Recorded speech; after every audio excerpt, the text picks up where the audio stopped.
Hello বন্ধুরা, আমরা আজকে আম মাখা করছি। প্রথমে আম মাখাতে নুন আর লঙ্কা দিলাম, সামান্য দেব, বাচ্চারা আছে তো তাই জন্য খাবে না। তারপরে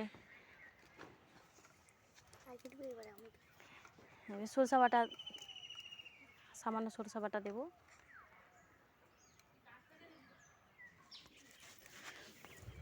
একটু বিট নুন দেব, লেবু পাতা টুকরো টুকরো করে দেব,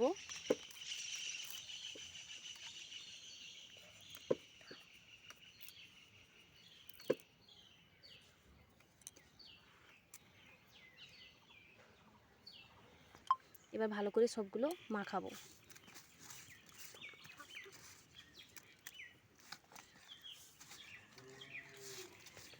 আমাদের বাচ্চারা তো ঝাল খায় না, তাই হচ্ছে দেখো কত সুন্দর করে মাখাচ্ছে। বাচ্চারা ঝাল খায় না, তাই ওদের তুলে দিয়ে একটা শুকনো লঙ্কা দেব। হ্যালো গাইস, দেখুন আমি কি